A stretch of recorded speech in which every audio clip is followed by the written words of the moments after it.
കൊച്ചി വാർത്താ ചാനലിലേക്ക് സ്വാഗതം. അടുത്ത നിയമസഭാ തിരഞ്ഞെടുപ്പ് വരാൻ കേവലം 1 വർഷം മാത്രമാണുള്ളത്. അതിനാൽ തന്നെ എല്ലാ മുന്നണികളും പരമാവധി മണ്ഡലങ്ങൾ പിടിച്ചെടുക്കുവാനുള്ള പോരാട്ടത്തിലാണ്. അതിലെല്ലാവരും ഉറ്റുനോക്കുന്ന ജില്ലയാണ് തൃശൂർ. മറ്റ് മണ്ഡലങ്ങളെക്കാളേറെ BJPയും തൃശൂർ മണ്ഡലത്തിൽ പ്രതീക്ഷ വയ്ക്കുന്നു. തൃശൂരിലെ ചാലക്കുടി മണ്ഡലമൊഴികെ ബാക്കി എല്ലാ മണ്ഡലങ്ങളിലും ഇടതുപക്ഷ MLAമാരാണ്. വരാനിരിക്കുന്ന തിരഞ്ഞെടുപ്പിൽ ചേലക്കര മണ്ഡലം ഇടതുപക്ഷത്തിനൊപ്പം തന്നെ നിൽക്കുവാനാണ് സാധ്യതയെന്നാണ് രാഷ്ട്രീയ വിലയിരുത്തലുകൾ. ഉപതിരഞ്ഞെടുപ്പിൽ വിജയിച്ച UR പ്രദീപ് തന്നെ അടുത്ത തിരഞ്ഞെടുപ്പിലും സ്ഥാനാർത്ഥിയാകുവാനും വിജയിക്കുവാനും സാധ്യതയെന്നാണ് വിലയിരുത്തലുകൾ. കുന്നംകുളം മണ്ഡലത്തിലും പ്രത്യേക അട്ടിമറിക്കൊന്നും സാധ്യതയില്ല. അതായത് കുന്നംകുളം അടുത്ത തിരഞ്ഞെടുപ്പിലും ഇടതിനൊപ്പം തന്നെ നിൽക്കുവാനാണ് സാധ്യത.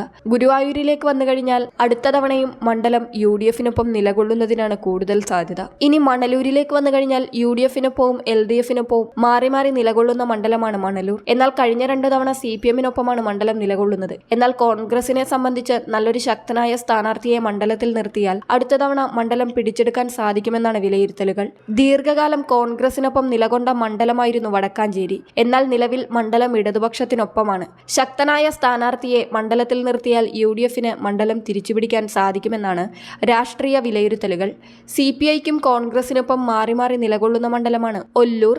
കഴിഞ്ഞ 3 തവണയായി CPI നേതാവായ K രാജനാണ് മണ്ഡലത്തെ പ്രതിനിധീകരിക്കുന്നത്. ശക്തനായ സ്ഥാനാർത്ഥിയെ നിർത്തിയാൽ UDFിന് മണ്ഡലം പിടിക്കാൻ സാധ്യതകൾ കൂടുമെന്നാണ് വിലയിരുത്തലുകൾ. തുടർച്ചയായി CPIയോടൊപ്പം നിൽക്കുന്ന മണ്ഡലമാണ് തൃശൂർ മണ്ഡലം. BJPയും കോൺഗ്രസും ഒരുപോലെ തന്നെ പ്രതീക്ഷ വയ്ക്കുന്ന മണ്ഡലങ്ങളിൽ ഒന്നാണിത്. സന്ദീപ് വാര്യരെ ഇറക്കി തൃശൂരിൽ അട്ടിമറി വിജയം നേടാനുള്ള നീക്കങ്ങളും ഇപ്പോൾ മുന്നോട്ട് വയ്ക്കുന്നുണ്ട്. അടുത്തത് നാട്ടികയാണ്. CPIക്കൊപ്പമാണ് നിലവിൽ നാട്ടിക മണ്ഡലം നിലകൊള്ളുന്നത്. എന്നാൽ TN പ്രതാപൻ നാട്ടികയിൽ സ്ഥാനാർത്ഥിയായാൽ മണ്ഡലം തിരിച്ചുപിടിക്കാമെന്നുള്ള പ്രതീക്ഷയിൽ കോൺഗ്രസ്. കാരണം മണ്ഡലം കേന്ദ്രീകരിച്ചുള്ള പ്രവർത്തനങ്ങൾ പ്രതാപൻ ഇതിനോടകം തന്നെ തുടങ്ങിക്കഴിഞ്ഞിട്ടുണ്ട്. അടുത്തത് കയ്പമംഗലം മണ്ഡലമാണ്. നിലവിൽ CPIയുടെ മണ്ഡലമാണ്. UDFിന്റെ ഭാഗമായിട്ടുള്ള RSBയാണ് മണ്ഡലത്തിൽ തിരഞ്ഞെടുപ്പിന് മത്സരിക്കുന്നത്. അട്ടിമറി വിജയമൊന്നും കയ്പമംഗലത്ത് പ്രതീക്ഷിക്കുന്നില്ലെങ്കിലും യുവനേതാക്കളെ പരിഗണിച്ചാൽ കയ്പമംഗലത്ത് കോൺഗ്രസിന് പിടിച്ചു നിൽക്കാൻ പറ്റുമെന്നാണ് രാഷ്ട്രീയ വിലയിരുത്തലുകൾ. ഇരിങ്ങാലക്കുട മണ്ഡലത്തിൽ മന്ത്രി R ബിന്ദുവാണ് MLA. കേരള കോൺഗ്രസ് ആണ് മണ്ഡലത്തിൽ മത്സരത്തിനിറങ്ങുന്നത്. വീണ്ടും കേരള കോൺഗ്രസ് തന്നെ മത്സരത്തിനിറങ്ങിയാൽ വീണ്ടും മണ്ഡലം ഇടതുപക്ഷത്തിന്റെ ഒപ്പം നിൽക്കുമെന്നാണ് വിലയിരുത്തൽ.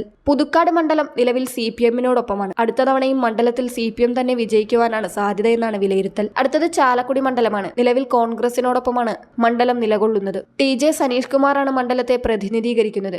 അടുത്ത തവണയും അദ്ദേഹം തന്നെ സ്ഥാനാർത്ഥിയാകുമെന്നും വിജയിക്കുമെന്നുമാണ് വിലയിരുത്തൽ. കൊടുങ്ങല്ലൂർ മണ്ഡലത്തിൽ അടുത്ത തവണയും ഇടത് വിജയിക്കുകയും അതോടൊപ്പം തന്നെ BJP അവിടെ 2ാം സ്ഥാനത്തേക്ക് വരുന്നതിനുള്ള സാധ്യതകളാണ് ഇപ്പോൾ രാഷ്ട്രീയ നിരീക്ഷകർ വിലയിരുത്തുന്നത്.